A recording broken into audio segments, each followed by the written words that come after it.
Bismillahirrahmanirrahim. Assalamualaikum warahmatullahi wabarakatuh. Selamat pagi anak-anakku kelas 10 MA Nurul Azhar. Mudah-mudahan dimanapun kalian berada tetap dalam keadaan sehat dan tetap semangat dalam belajar. Hari ini kita akan belajar mata pelajaran seni budaya. Bab yang akan kita pelajari hari ini adalah bahan dan teknik dalam karya seni rupa terapan. Bahan dan media. Yang pertama adalah keramik. Keramik merupakan salah satu jenis kerajinan tradisional yang pada awalnya diproduksi secara sederhana untuk memenuhi kebutuhan rumah tangga, seperti kendi, kuali, dan lain sebagainya. Pada perkembangan selanjutnya, produk keramik menjadi produk fungsional, khususnya sejak unsur seni menjadi bagian dari proses produksinya, sehingga muncul produk seperti souvenir, hiasan, dan benda-benda koleksi lainnya yang menjadi unsur pendukung dekorasi, baik di rumah maupun di kantor ataupun di gedung-gedung. Bahan untuk menciptakan kerajinan keramik dapat diperoleh di setiap daerah, yaitu bahan bakunya dari tanah liat. Tenaga kerja atau pengrajin keramik Jawa Tengah terdiri atau tersedia di kota-kota besar maupun di daerah pedesaan. Daerah penghasil keramik antara lain di daerah Semarang, Banjarnegara, Purbalingga, serta Jepara. Produk keramik yang dihasilkan antara lain guci, vas bunga, mangkok, piring, dan aneka patung, ataupun asbak dan tempat sayur, dan banyak lagi yang lainnya.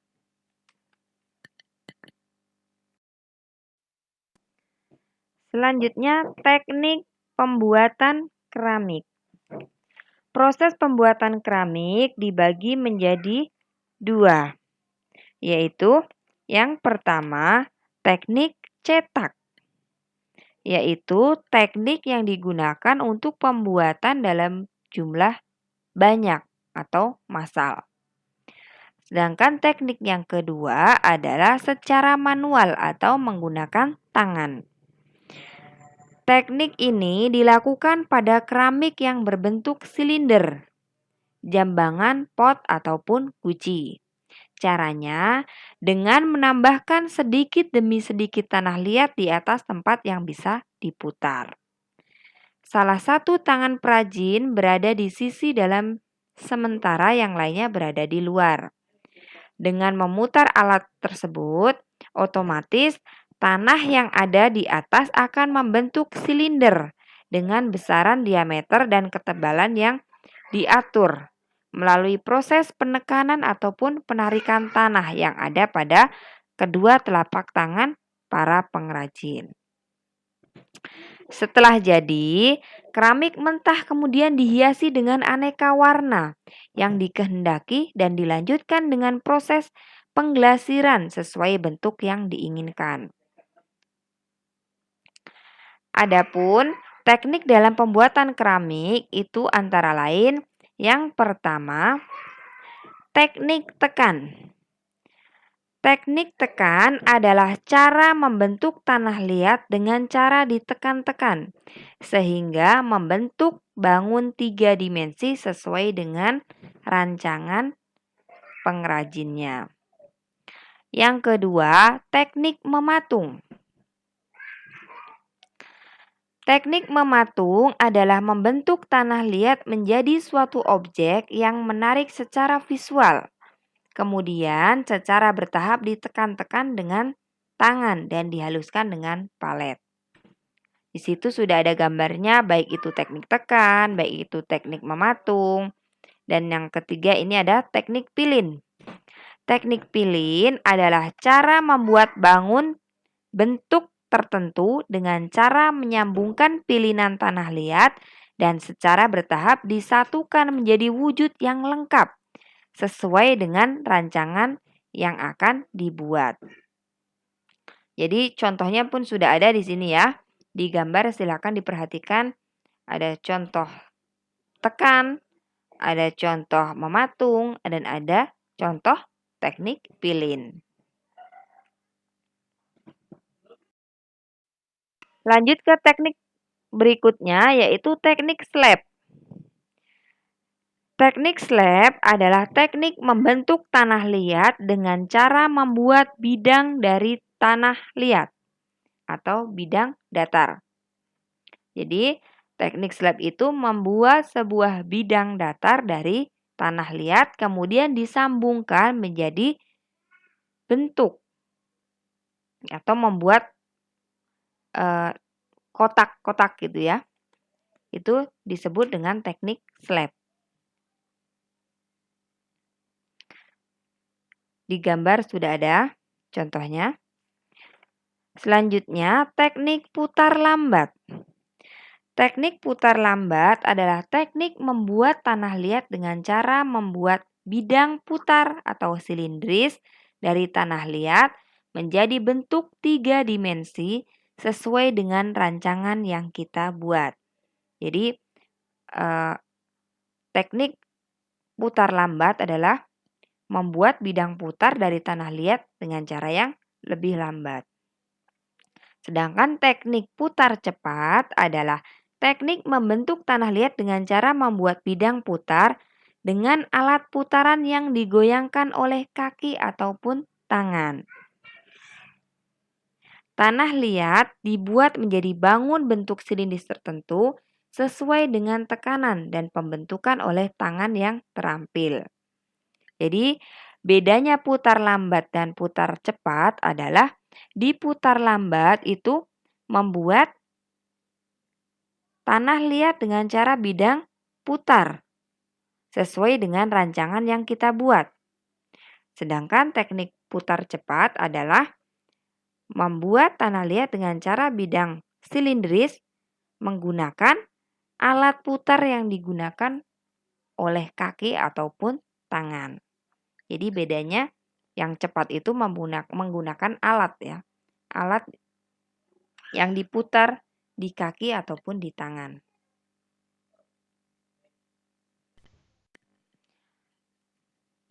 Yang kedua adalah ukir kayu. Ukir kayu yang terkenal di Pulau Jawa antara lain yang pertama adalah ukir Jepara. Jepara adalah kota kelahiran Raden Ajeng Kartini dan biasa disebut dengan kota ukir. Sebutan sebagai kota ukir telah lama disandang oleh Jepara. Hal ini disebabkan karena kualitas ukiran dan nilai estetika yang tinggi dari produk ukiran Jepara. Sehingga terkenal bukan hanya di dalam negeri tetapi juga sampai ke luar negeri. Seni ukir Jepara sering dilukiskan sebagai suatu karya ukir yang sangat halus, yang disapu warna coklat muda atau asam dengan bantuan pelitur. Hampir sama dengan keramik, ukir Jepara berkembang pesat hingga saat ini, antara lain karena faktor bahan baku yang melimpah, serta sentra kerajinan dan pengrajin yang tersebar di hampir semua pelosok. Informasi penting yang dapat melengkapi gambaran industri ukir Jepara yang pertama adalah karena bangsa pasar yang sangat prospektif, baik itu lokal, regional maupun internasional. Yang kedua, tersedianya bahan baku yang memadai. Yang ketiga, tersedianya tenaga kerja lokal yang mempunyai keterampilan tinggi yang memberikan ciri khas untuk produk ukir Jepara.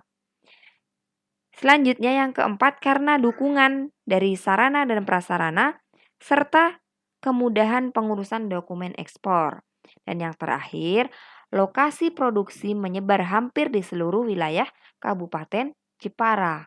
Makanya produk ukir Jepara itu melesat hingga ke luar negeri.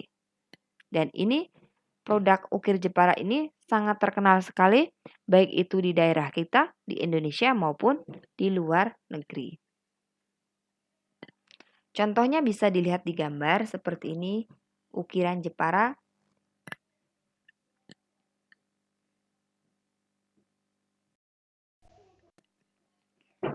Selanjutnya, ukir kayu yang terkenal di Pulau Jawa, yang pertama tadi Jepara, dan yang kedua adalah Karduluk Sumenep. Ukir kayu Karduluk tidak berkembang pesat seperti ukir kayu Jepara. Namun, ada ciri khas yang menarik dari ukir kayu Karduluk. Ukiran kayu Karduluk mempunyai warna-warni yang meriah dan mencolok. Warna tersebut merupakan warna khas daerah Madura yang terbuka dan dinamis. Warna yang paling dominan terdiri dari 3 warna, yaitu warna merah, warna kuning, dan warna hijau. Kejayaan seni ukir Madura di masa lalu dapat dilihat dari asta tinggi tempat makam Raja-Raja Sumenep yang dipenuhi dengan seni ukir dengan tema naga bersayap dan kuda terbang. Karya serupa juga dapat disaksikan di Keraton Sumenep serta bangunan Masjid Agung Sumenep.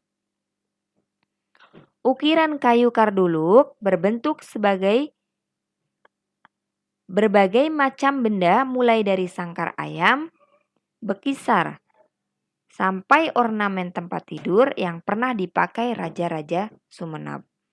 Ada akuarium, kotak beras, kursi tamu, lemari, cindramata, tempat mainan anak, dan lain sebagainya. Nah, kayu yang digunakan antara lain kayu akasia, kayu cendana, kayu jati, mahoni, nangka, solo keling, dan pinus. Sedangkan alat yang dipakai adalah gergaji, serutan, golok, amplas, dan pahat. Pahat yang digunakan ada beberapa macam, yaitu ada penguku dan kol, yaitu membuat bagian yang melingkar, cekung, cembung, dan ikal. Selanjutnya, ada pahat penyilat, yaitu untuk meratakan dan meluruskan. Dan yang ketiga ada pangot, yaitu untuk meraut dan merapikan sudut sela-sela ukiran. Bahan dan media yang ketiga adalah sulam. Sulam adalah seni kriya yang lebih diarahkan pada pembuatan ornamen benda pakai di bidang kain. Contohnya seperti sapu tangan, taplak meja, sarung bantal, dan lain sebagainya. Ada sejumlah pola hias yang bisa dipakai dalam membuat karya sulam. Pola hias ini digunakan untuk menghias bidang kain baik sebagian maupun keseluruhan. Di antaranya adalah pola tebar.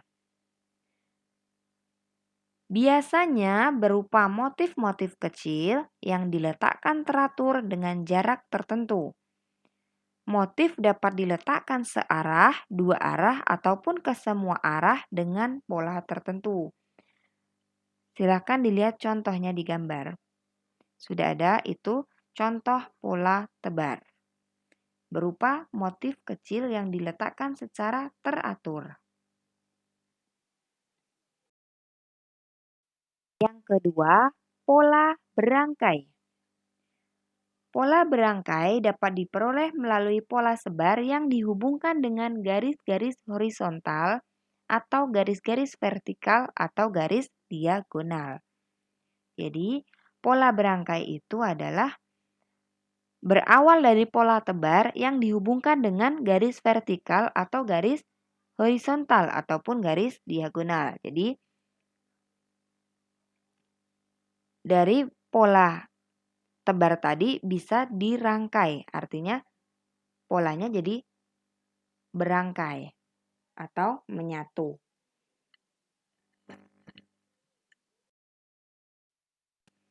Yang ketiga, pola pinggiran.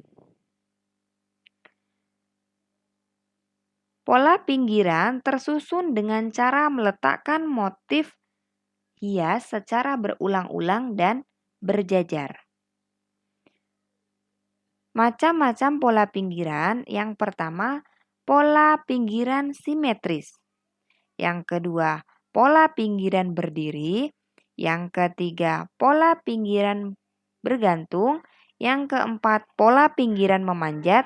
Dan yang kelima adalah pola pinggiran berjalan.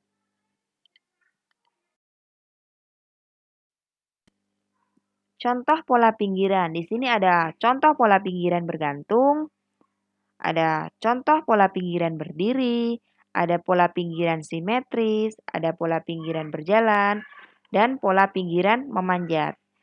Di sini sudah jelas ya. Di contoh sudah ada contoh gambarnya seperti apa. Selanjutnya, bahan dan media yang keempat adalah seni batik. Batik adalah gambar atau hiasan pada kain yang pengerjaannya melalui proses penutupan dengan menggunakan lilin atau malam yang kemudian diberi warna. Pada awalnya, fungsi kain batik hanya untuk keperluan busana tradisional saja. Itu pun di kalangan keraton yang penuh dengan nilai filsafat Jawa. Batik dibedakan menjadi beberapa jenis. Menurut asal pembuatannya, batik digolongkan menjadi dua, yaitu batik keraton dan batik pesisiran. Batik keraton adalah batik yang dikembangkan di lingkungan keraton.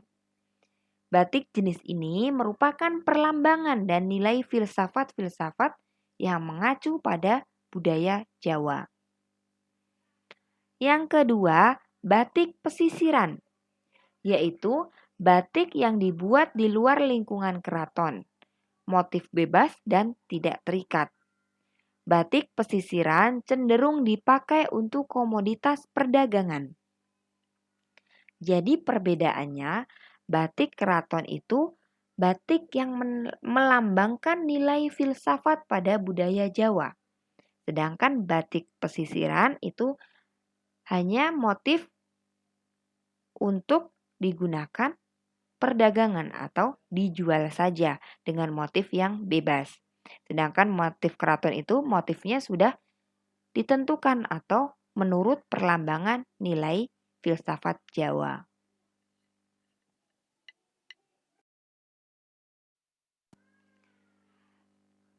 Sedangkan dari segi pembuatannya, batik digolongkan menjadi dua.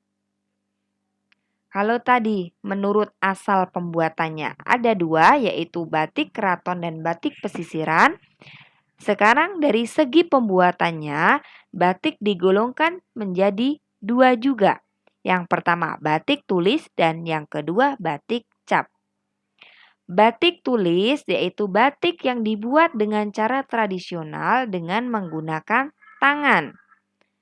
Pengerjaan batik ini waktunya sangat lama karena hanya menggunakan manual atau menggunakan tangan saja. Sedangkan batik cap yaitu batik yang pengerjaannya dengan dicap. Maka otomatis pengerjaannya lebih cepat. Daerah penghasil batik di Jawa Tengah diantaranya adalah Solo, Yogyakarta, dan Pekalongan. Proses membatik yaitu yang pertama adalah pengolahan kain atau mengolah kain.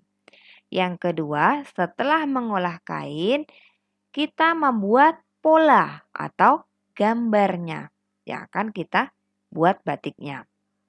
Yang ketiga, yaitu pemalaman.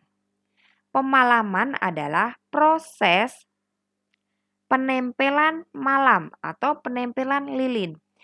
Di bahasa batik, malam itu adalah lilin khusus yang digunakan untuk membuat batik. Yang keempat, pewarnaan.